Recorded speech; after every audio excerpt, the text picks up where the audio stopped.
So what you're having a look at over here is a type of symbiosis that is very often talked about by guides and also shown in books, but quite infrequently seen.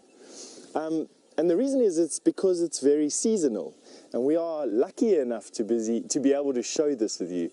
That mat of grass that you have in the background over there is the nest of a blue waxbill. The very untidy grass ball nest, which is a cavity nest. The entrance is behind the stick to the right of the nest, and in front of it there is its gatekeeper. That is a wasp nest, and the blue waxbills and the wasps protect one another. Obviously the blue waxbills don't eat the wasps, but do provide a harassment element to other insects and other predators on the wasps. The wasps themselves protect the blue waxbill's nest from anything large that wants to come and eat them by stinging them, obviously. What you're looking at here is the colony. That is a paper wasp. They chew up wood and plant material and make a type of paper mache. They then build cavities, and inside those cavities they lay their eggs. The pupae of the wasp are carnivorous, and the wasps will, as the day gets a bit warmer, they will then forage for insects to bring back to their pupae. These wasps that you're looking at now, they were born out of those empty cavities that you can see. Isn't that just the most amazing thing?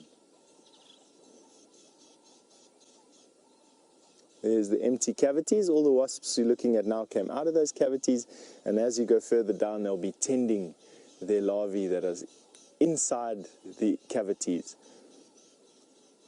feeding them with caterpillars. Wasps themselves, in their adult form, are vegetarians. They eat pollen and nectar and plant material.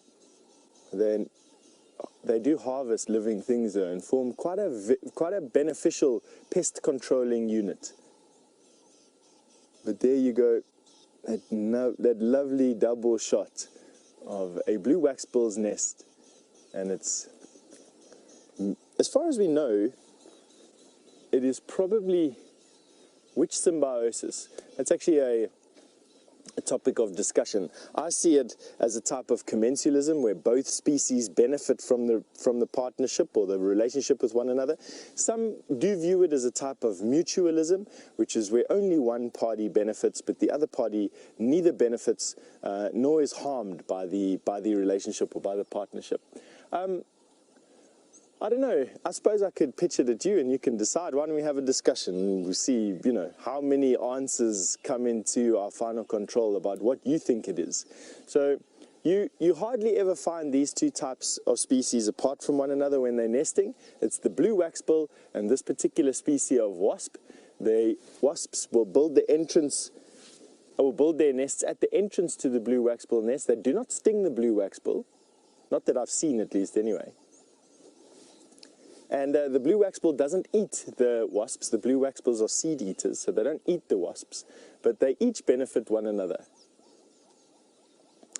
In my opinion, in your opinion, perhaps the wasps are the ones helping the blue waxbills stay protected from things like snakes and other avian predators. And you can see. So commensalism is where both parties benefit from the relationship. Mutualism is where one party benefits and the other party is neither harmed but nor benefits. And send your answers to the hashtag Safari Live or questions@WildEarthTV as an email address, and let's see what you think. It's always been a fun game. These wasps are aggressively defensive of their particular nest. And quite often, games are played on children in this area where you will try and see if you can get your friend stung, how alert he is to the bush, in other words. So you'd be able to see what your friend's bush awareness or situational awareness is by pointing at something on the ground and letting them walk into the tree and then run through the bush with their accompanying wasps stinging them off into the distance. Apparently quite funny. I wouldn't find it quite funny. I'd have to be airlifted out of here if those things stung me. But isn't that just such a nice thing to see? I quite enjoy that. Nice to see. All right, let's carry on with our... I actually wanted to show you something that I did find on this tree. Come with me around this